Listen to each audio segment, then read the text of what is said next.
Após garantir a permanência na Série A do Campeonato Brasileiro e se consagrar entre as 20 melhores equipes do país, o Cuiabá Esporte Clube agora já começa a planejar o futuro. Sobre esse assunto e outros, eu vou conversar com o vice-presidente do clube, Cristiano Drescher.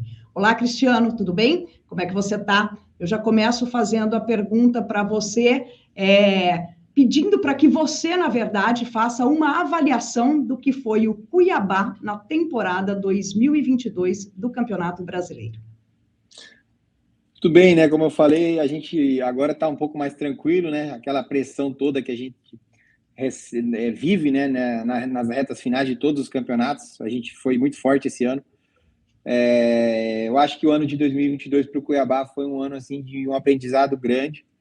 Como eu falei que 2021 foi o ano que eu mais aprendi no futebol, esse ano eu aprendi muito também em algumas coisas que eu acho que a gente testou e não acabaram não dando certo. A gente criou outras convicções. Eu acho que esse ano de 2022 foi um ano que serviu bastante assim para a gente começar a consolidar nosso processo de formação de atletas, de utilização de jogadores que jogam nas categorias inferiores ao time principal, como sub-23 e sub-20 na equipe principal. Acho que esse ano foi algo que a gente nunca tinha feito, a gente conseguiu fazer. Então, acho que o ano de 2022 foi difícil, a torcida sofreu bastante, nós sofremos bastante. Eu digo assim, o que eu tenho dito nas entrevistas que eu tenho dado a partir de hoje, que nós, cuiabanos, matogrossenses, precisamos entender o tamanho do Cuiabá dentro dessa competição que a gente está jogando. Né? Nós estamos jogando uma competição que reúne equipes centenárias, que representam cidades e estados enormes, muito maiores do que o Mato Grosso.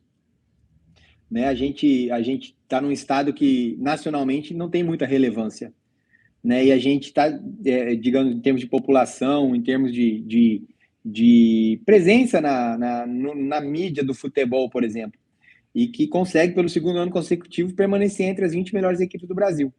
Né? Se a gente for analisar, por exemplo, a região Nordeste, que é uma região muito mais populosa que a nossa, a gente só tem 2 clubes do Nordeste na Série A, que é o Bahia, que conseguiu subir esse ano, e o Fortaleza, que permaneceu na Série A. Então, acho que estar na Série A para um clube que representa um estado do tamanho do Mato Grosso é um grande feito.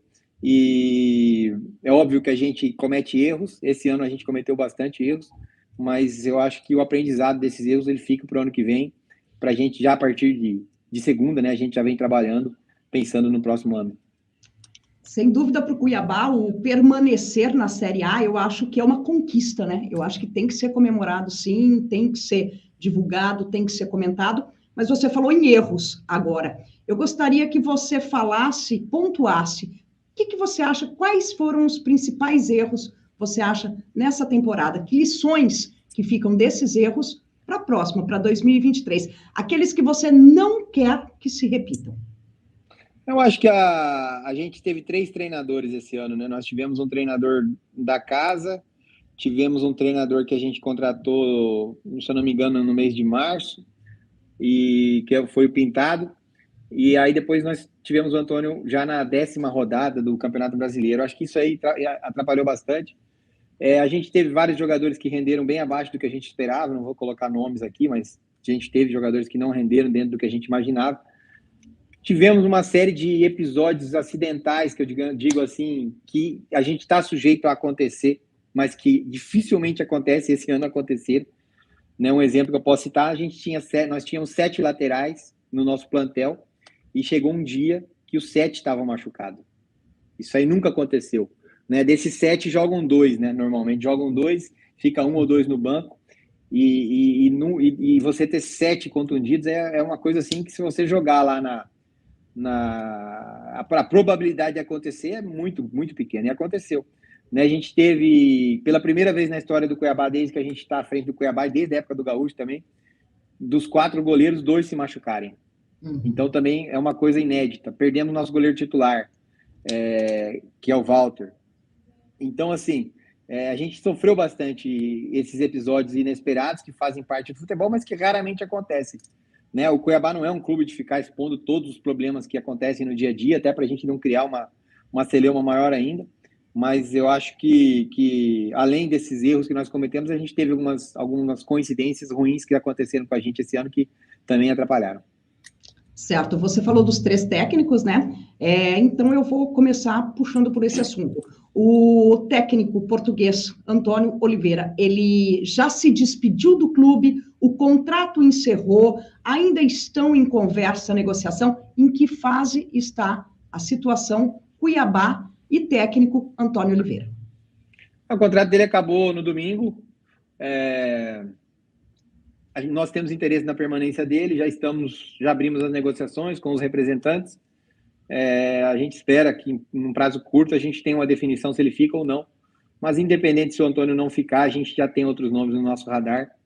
A gente fez esse trabalho até mesmo antes da contratação dele, então nós não vamos ficar esperando, né, essa decisão muito tempo, não.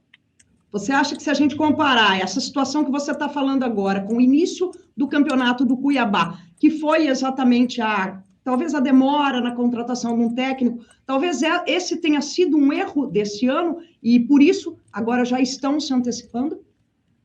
Sim, como eu falei, né, a gente teve 3 técnicos, isso não é bom. Não é bom para o elenco, não é bom para a forma de jogar, é prejudicial, né? Mas uma coisa que a gente sempre tem feito é ter um critério para contratar. E não adianta você fazer o treinador, você não pode contratar achando que vai dar certo. Você tem que contratar com convicção. E a nossa convicção tem sido boa nos últimos anos, né? Então, assim, a gente pretende esse ano já, né, nesse mês de novembro mesmo, já fechar com um novo técnico ou a renovação do Antônio, para já começar aos planejamentos e tudo, né, para o ano que vem, que vai ser um ano difícil também, como foi o ano passado. O Cuiabá entende que o planejamento depende da contratação do técnico, geralmente é a primeira peça que se coloca. E quais são esses critérios? Você falou, o Cuiabá tem alguns critérios para a contratação de técnicos. Quais? Não, a contratação do treinador não é essencial para a contratação de jogadores. Uma coisa que nós temos que entender, eu acho que isso é uma função de vocês, que são as pessoas que transmitem as notícias para o público, para a torcida, é que o mercado de contratações de atletas do Cuiabá é muito restrito. Você tem ali um nicho de jogadores pequeno, que são os jogadores que conseguem jogar a Série A e que querem jogar em equipes como Cuiabá, como Goiás, como América, como Fortaleza.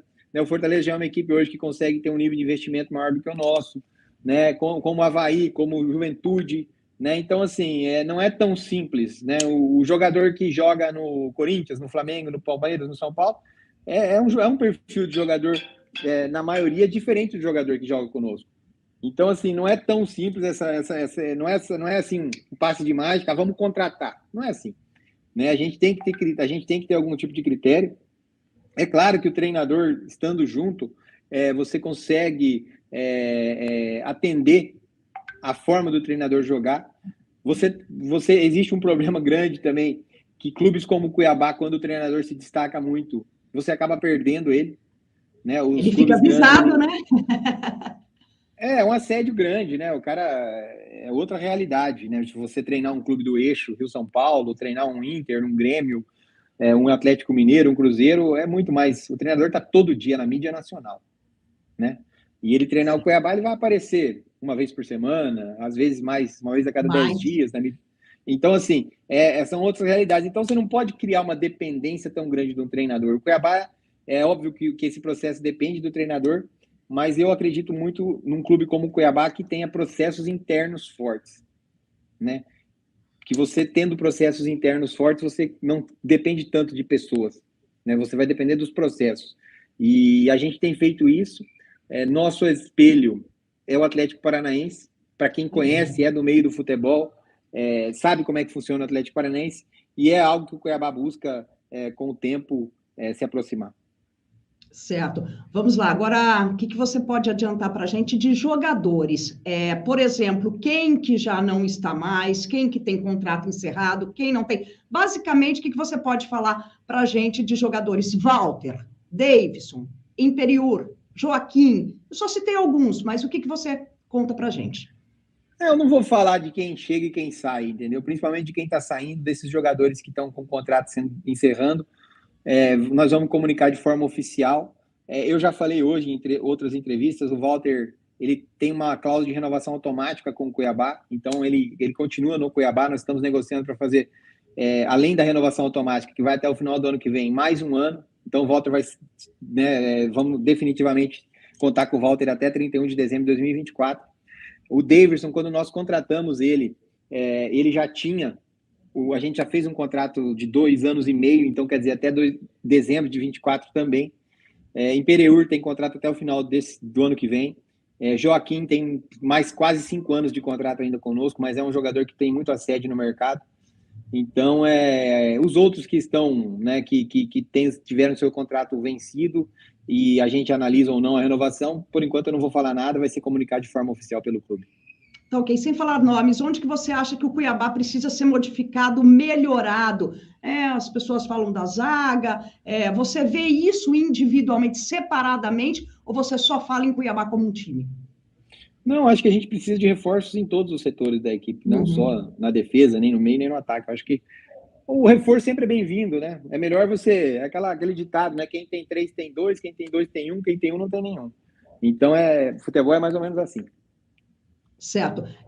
A gente sabe que, ficando no Campeonato Brasileiro, e dependendo da posição que fica no Campeonato Brasileiro também, vai receber um dinheiro. Eu gostaria, não sei se você pode confirmar, esse valor é 15 milhões, qual que é essa situação? Já receberam? Não receberam ainda? É para quando? Como é que esse dinheiro deve ser usado, revertido, investido no Cuiabá? A gente ainda tem a possibilidade de terminar o campeonato em 15º, porque a gente tem uma briga na esfera desportiva, na justiça desportiva, com daqueles 2 pontos que a gente perdeu lá no Ceará. Então, a gente pode terminar o campeonato na frente do Coritiba, se a gente ganhar esses pontos. Aí, no caso, só interrompendo, tem previsão de julgamento isso aí? Como é que tá? Qual que é, até quando? Eu acho que vai ser julgado esse mês, ainda não foi marcada a data. Certo. Essa premiação é paga no mês de dezembro, possivelmente ali antes do Natal, a Globo nos paga. E eu acredito, sim, que a gente tem grande chance de terminar em 15º, e aí aumenta de 15 milhões e 200 para 15 milhões, para 15 milhões e 700 mil reais, uma diferença de 500 mil reais. Esse valor é bruto, a gente tem um desconto de 5% em cima disso, que é referente aos direitos de arena dos atletas. Então, uma boa premiação. O Cuiabá esse ano vai fechar com a sua maior receita da história, no azul. E a gente já tem feito, os investimentos no Cuiabá nunca pararam, a gente sempre tem feito investimentos em todas as áreas, né? Esse ano a gente vai fechar o ano com investimentos só na categoria de base em torno de 4 milhões e meio, né? Com todo o seu custeio, a sua manutenção, as pessoas que trabalham, o salário dos atletas, né? Então a gente tem sempre feito muitos investimentos. A gente vai iniciar agora a obra dos vestiários do novo centro de treinamento. Vamos fazer lá 2 vestiários, uma área construída de 1.000 metros quadrados, na mais alta tecnologia hoje que existe dentro do futebol, vai ser construído. Esperamos aí que em torno de 10 a 12 meses estejam prontos. Então, o investimento é permanente, a gente precisa estar sempre tentando se atualizar para acompanhar esse nível aí do futebol brasileiro, que não é fácil. A gente sabe que o Cuiabá não é só Série A. A gente fala Série A do Campeonato Brasileiro pela visibilidade, é o time principal, tal, mas esse trabalho de base tem sido intensificado aqui, né? Sim, a base é o futuro do clube, né? A gente conseguiu montar, né, essa estrutura.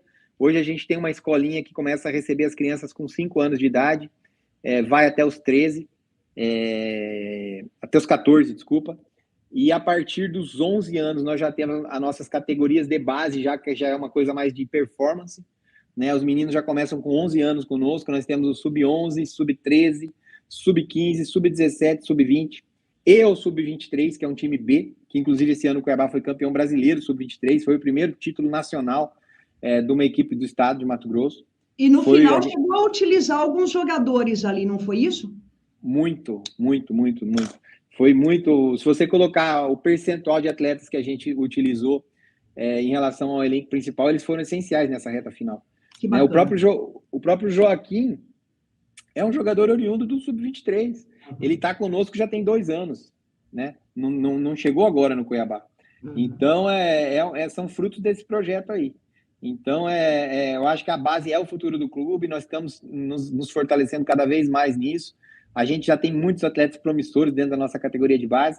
E a gente dá hoje um horizonte para o atleta mato-grossense, cuiabano, pensar, né, já num futuro como um atleta profissional de alto nível, no seu estado, sem precisar morar longe da família, sem precisar tá vendo o pai e a mãe 2 vezes por ano, passando toda aquela dificuldade que eles passam morando fora. A gente já consegue hoje fazer com que esses jogadores na cidade deles, no estado deles, consigam trilhar aí um caminho de sucesso. É isso aí, é a profissionalização, né, do esporte. Isso é muito bacana. Para a gente concluir, eu queria saber de você sobre a Arena Pantanal, o estádio, o gramado. A gente ouviu algumas conversas essa semana. O Cuiabá deve patrocinar ali a reforma do gramado? Não? Como é que está essa situação? Como é que está essa parceria junto ao governo do estado? Ressaltar aqui a parceria do governo. O governo Mauro Mendes tem sido um grande parceiro do Cuiabá, né, através da sua Secretaria de Esporte, do Jefferson, né, eu acho que a gente tem uma relação boa de utilização da Arena Pantanal. Acho que o Cuiabá e a Arena Pantanal, um depende do outro. A Arena Pantanal, ela é o coração do projeto do Cuiabá. Nós decidimos investir no Cuiabá lá em 2009, quando foi confirmada a construção da Arena Pantanal. E a Arena, na minha visão, ela não é um estádio que consegue sobreviver de outras coisas sem ser o futebol. Acho que se a gente não tivesse o futebol hoje, a Arena estaria fadada a tá cada dia pior e a virar em poucos anos uma sucata. Então, a gente vem investindo muito na Arena nos últimos 2, 3 anos. Aí a gente gasta em torno aí de 400 a 500 mil reais por ano na Arena. E a troca do gramado é um sonho nosso que está sendo realizado agora, porque o gramado da Arena Pantanal já vem bem castigado, bem ruim, e a gente vai conseguir trocar agora com essa nossa permanência. Vamos fazer a troca. Vai em torno de 40, 45 dias, o gramado vai estar perfeito. O Cuiabá vai custear isso? Como que vai funcionar essa parceria? Sim, o Cuiabá vai pagar toda a despesa, deve custar em torno de 300 a 400 mil reais, mas é uma contrapartida pela utilização do estádio. Né? O governo ele nos cobra um percentual da nossa renda sobre a utilização do estádio, é um valor muito pequeno. Então o Cuiabá ele é incentivado a jogar na Arena Pantanal, né? Nós fazemos essas contrapartidas aí pelo ótimo relacionamento e pela obrigação que o Cuiabá tem também de devolver algo para o poder público. Falando em obrigação, para a gente encerrar, eu queria que você deixasse uma mensagem aí para o torcedor, para o sócio torcedor, e o que a gente pode esperar para 2023? Eu acho que a mensagem principal que eu tenho dito é o seguinte: o Cuiabá, eu vejo as pessoas muito críticas com o Cuiabá. Eu vejo assim as pessoas falando, pô, mas perdeu para o São Paulo, não sei o quê. Mas isso é do futebol, né, Cristiano? Quem é torcedor, geralmente, você acha que é um pouco o afã do torcedor, não é não? Não, eu não concordo. Eu acho que a gente tem que... Não adianta se você critica aleatoriamente, você não está ajudando, você está atrapalhando. Você precisa entender por que as coisas acontecem. Né? Como eu falei no início da entrevista, nós somos um clube do estado de Mato Grosso, um estado pequeno no cenário nacional. E a gente vê muito hoje, assim, aqui em Cuiabá, o Cuiabá sendo tratado como o segundo time das pessoas. Ele não é o primeiro time. Né? Eu vi cenas ridículas esse ano na Arena Pantanal de pessoas comemorando o gol do Flamengo com a camisa do Cuiabá. Eu vi pessoas na Arena Pantanal utilizando a camisa do Corinthians por baixo da camisa do Cuiabá. Eu acho que se a gente quer ser grande, a gente precisa ter um sentimento mais não vou dizer bairrista, mas de valorizar mais as coisas que são daqui. Nós não podemos valorizar mais algo que é de fora do que algo que é daqui. O Cuiabá gera emprego pra caramba em Cuiabá. Um jogo na Arena Pantanal que com um público de 30 mil pessoas, ele gera 4 mil empregos diretos, só no dia do jogo. Ele movimenta toda a economia da cidade, hotéis, restaurantes, lojas, shoppings. Então, assim, vou falar uma palavra meio assim, pesada um pouco, mas esse sentimento de vira-lata, de torcer para os times de fora e deixar o Cuiabá como segunda opção, não é bom para todos nós. Eu acho que a gente vive essa nova realidade, esse ambiente com Flamengo, com Palmeiras, com Corinthians, com São Paulo, ano que vem com Vasco, com Grêmio, vindo jogar em Cuiabá, pelo que o Cuiabá fez. Né? Então, acho que a gente precisa valorizar um pouco mais e aí sim cobrar. Né? Ser torcedor do Cuiabá mesmo. E aí sim, não, Cuiabá, pô, e aí, eu quero ir para Libertadores, eu quero ir para a Sul-Americana, mas precisa participar mais, não adianta ficar só nos cobrando, sem dar algo em troca. Então, é um pouquinho de desabafo também, é algo que a gente sentiu bastante esse ano na pele aí, que eu acho que é uma mentalidade que precisa melhorar para a gente pensar em ser grande, né? Não para a gente ser uma nuvem passageira, que não é o que a gente quer. Tá certo. Eu gostaria de agradecer a sua disponibilidade aí e, mais uma vez, parabenizar você como direção, como diretor do clube, parabenizar também os jogadores, porque realmente eu acho que nessa temporada o se manter na Série A já foi uma grande conquista, como eu disse. Eu agradeço a sua disponibilidade. Eu que agradeço. Prazer participar e falar bastante do Cuiabá. Eu acho que as pessoas... tem muita coisa que as pessoas não sabem, né? E isso aí a gente tem que estar sempre nos momentos certos para poder estar falando sobre o Cuiabá. Eu agradeço o espaço aí e vamos para 2023. Vamos lá, estamos à disposição, tá bom? Também, tá bom? Muito obrigada e o Repórter MT fica por aqui. Até a próxima. Joia. Obrigado, eu que agradeço.